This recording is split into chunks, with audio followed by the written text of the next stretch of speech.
President Bola Ahmed Tinubu's letter to the Senate on Friday asking for legislative approval to initiate military action against Niger Republic over the coup d'etat in that particular country threatened to raise the stakes in an already dangerous game.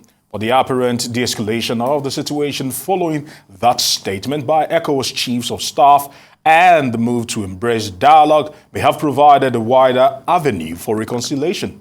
We have in the studio Achike, Chude, who is an African affairs analyst, and he joins us here in the studio. I want to say thank you very much for joining us. Thank you for having me. And the clock is ticking. The deadline is almost over. It seems like a game of chess. Who will blink first? Talk to us at this moment in time. What is the best route out of this sticky situation that is like sitting on a keg of gunpowder? Yeah, obviously we can breathe a little bit easier following the statement from the ECOWAS chiefs of staff. Obviously, it wasn't a decision by them, but a decision by the political heads of ECOWAS. Perhaps they might have been precipitate in the initial reaction to the coup, a reaction of anger and frustration that, after about 4 or 5 years of consistent military coups across the subcontinent, that it seemed as if there was no stop. And so perhaps there was the thinking that something drastic needed to be done. And so instead of the carrot, the stick was used in terms of the threat that was issued to the military junta. And so it is refreshing to hear that even though the president had also transmitted or sent a letter to the Senate for approval to use military action.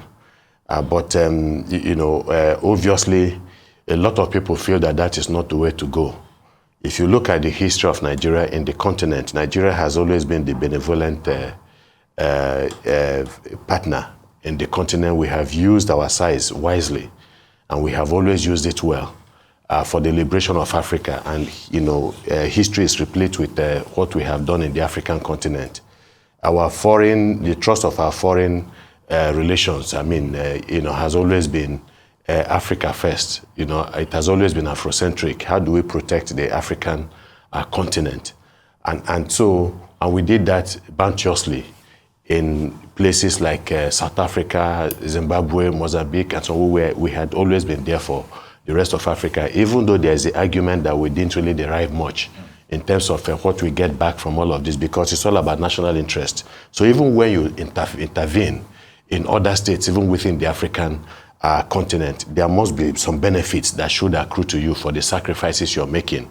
We have not gotten much, but beyond that is the fact that it's unheard of, really. It's not in our nature and character to launch wars, against other countries. Yes, we would understand the background to this, the military coup, and the fear that if care is not taken, it could spread even to a country like Nigeria and other countries that have not experienced it.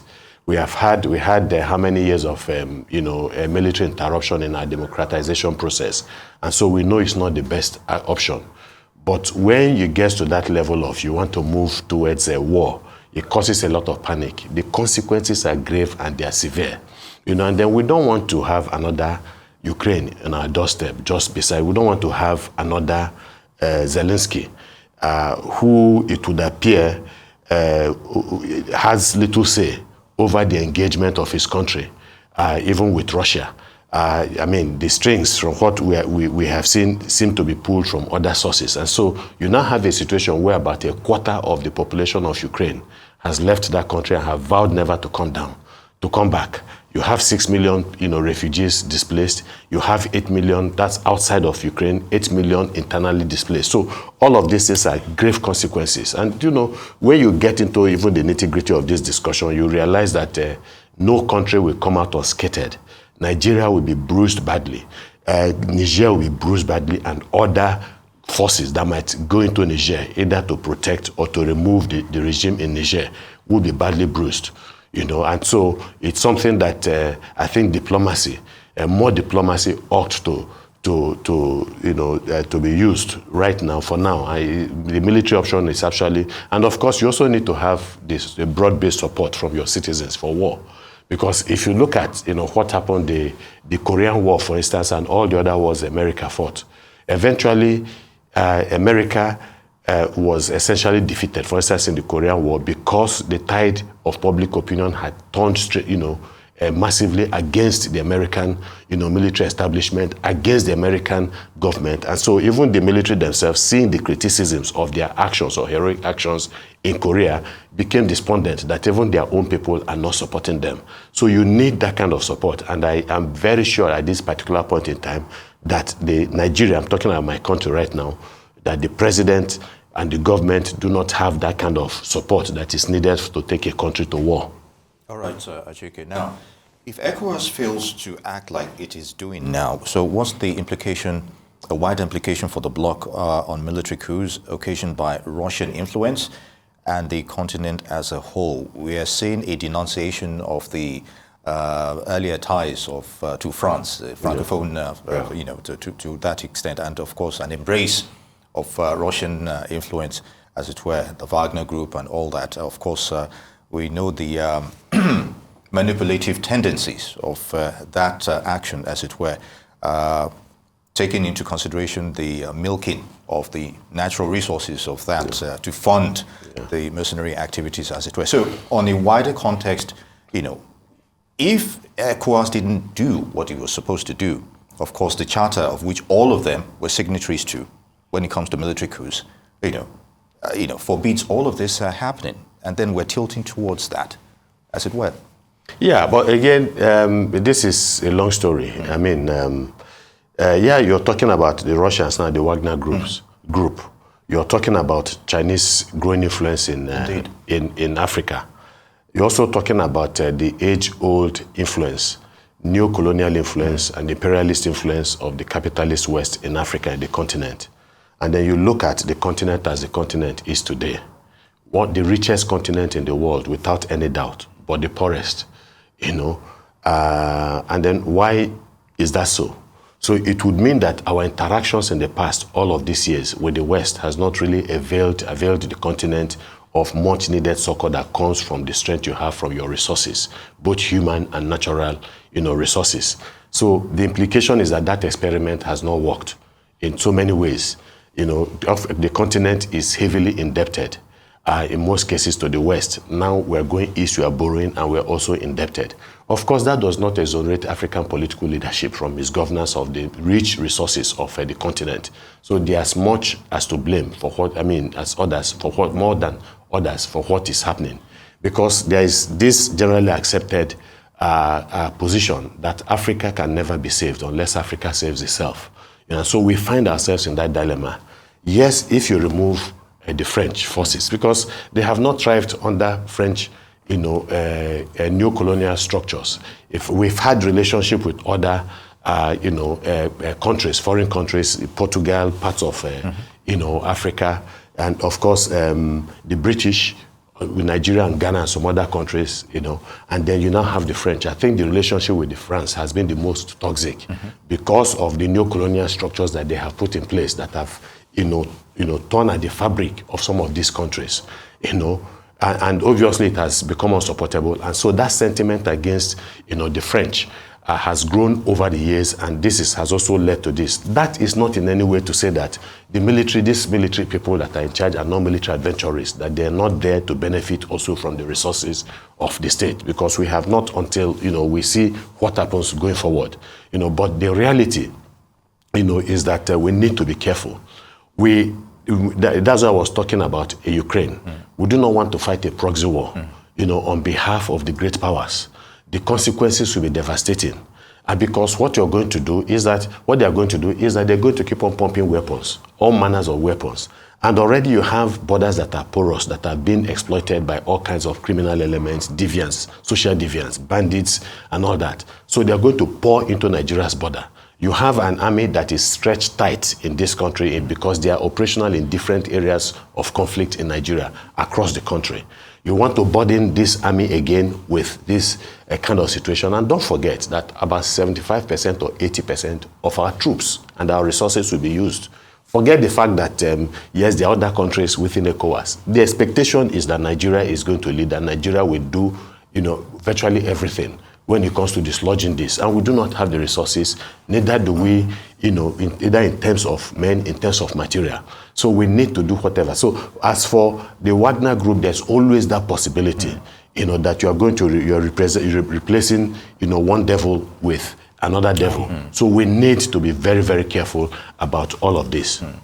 Just quickly, let me just throw this one in. Now, first of all, people seem to say that this is almost a pseudo-conflict playing out between America here in Nigeria, so to speak, and Russia in Niger. Talk to me about this, and how can ECOWAS use this opportunity to capture its old glory and its influence on the continent of Africa? I think the blight of Africa has always been the disposition of African political leaders. It is not as if we have not had bright spots. You're talking about the history of Africa. We had a Kwame Nkrumah at a time. We had a Thomas Sankara at a time and all that.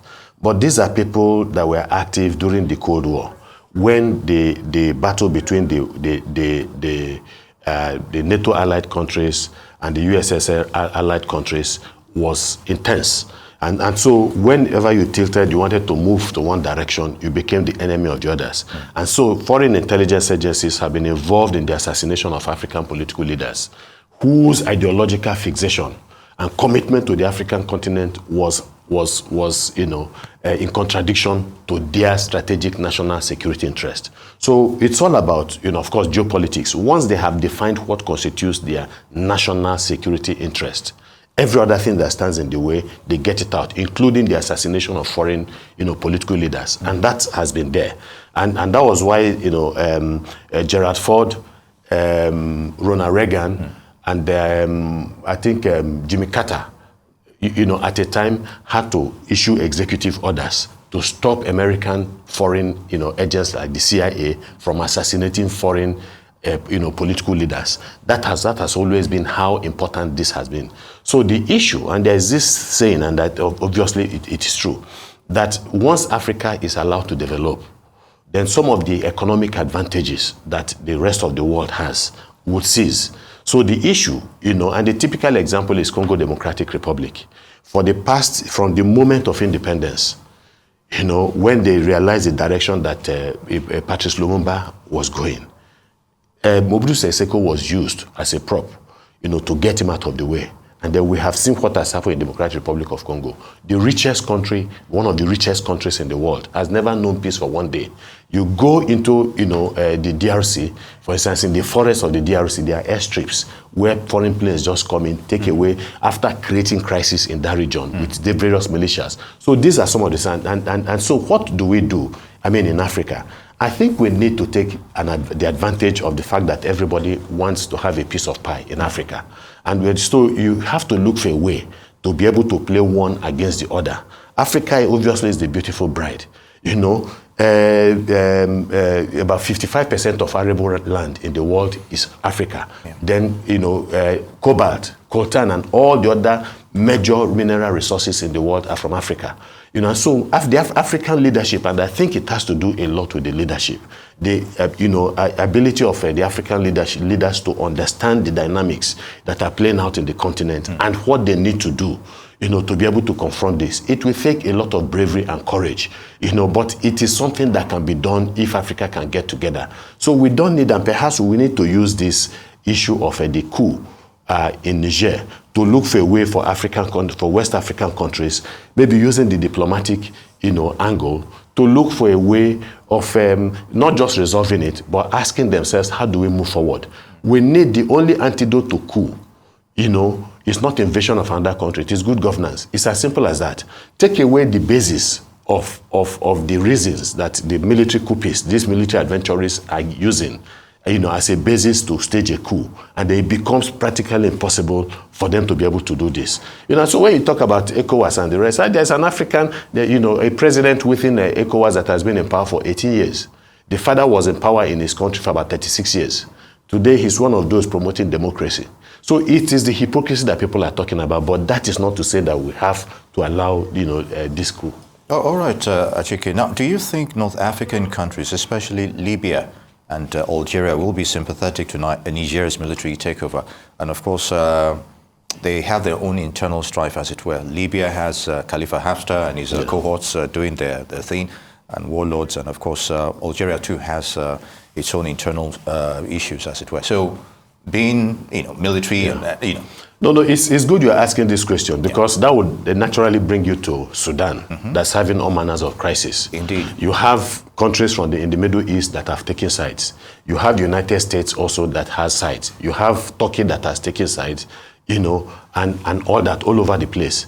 So depending again on what they have defined as their interest, and so we need to have a way to be able to combat some of these issues, obviously. And I think Nigeria, we're told that ECOWAS has also sent delegations to Libya, just like you talked about, then Algeria, because obviously Algeria has made statements in support of Niger, that they might get involved. If you look at the history of Algeria, you would also understand this is their anti-imperialist stand. You will understand where they are coming from, why they made that statement. So we need to be able to nip all of these things in the bud. All right. Yeah. Okay. We just want to say thank you very much.